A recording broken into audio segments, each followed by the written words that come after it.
You've probably heard it 1,000 times. Sleep 8 hours and your focus, mood and energy will fix themselves. So you finally get your 8 hours and you still wake up foggy. That's not because the advice is wrong, it's because it's incomplete. In this video, we're going to break down why sleep duration isn't the real lever most people think it is, and what actually matters more for your brain. Most sleep advice treats 8 hours like a magic number. Hit it and you're set. But neuroscience tells a more specific story. Your brain doesn't just need a total amount of sleep, it needs consistent timing. Going to bed and waking up at wildly different times each day, even while hitting 8 hours total, disrupts your circadian rhythm almost as much as short sleep does. Here's why that matters. Your brain runs on an internal clock that regulates hormone release, body temperature, and alertness. That clock expects regularity. When your sleep schedule shifts constantly, early one night, late the next, weekends completely different from weekdays, your brain is essentially dealing with jet lag without ever leaving home. Researchers call this social jet lag, and it's one of the most overlooked drivers of daytime fog, even in people technically getting enough hours. This is why two people can both sleep 8 hours and feel completely different the next day. One has a consistent schedule, the other is bouncing between midnight and 3 a.m. bedtimes. Same duration, very different outcome, because duration was never the full picture. So what actually matters more? The first factor is consistency.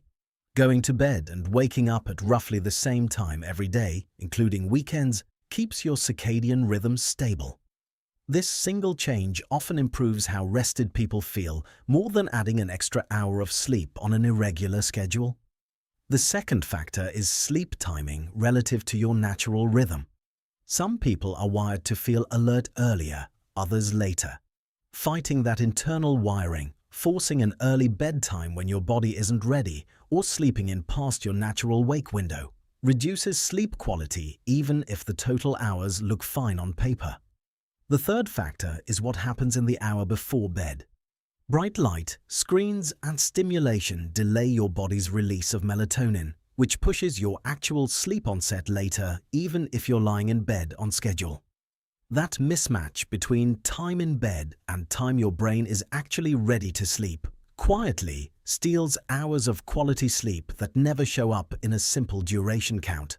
This is why some people can sleep 9 hours and still feel exhausted, while others feel sharp on 7. The raw number was never telling the full story.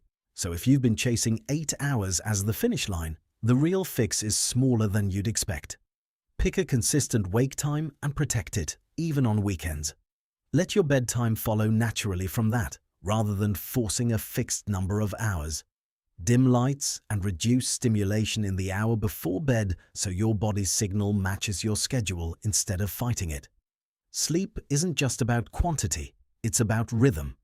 Get the rhythm right and the quality follows, often more than chasing one more hour ever could. If this changed how you think about sleep, subscribe to One Step Simpler for more habits like this. And if it helped, leave a like so more people can find it.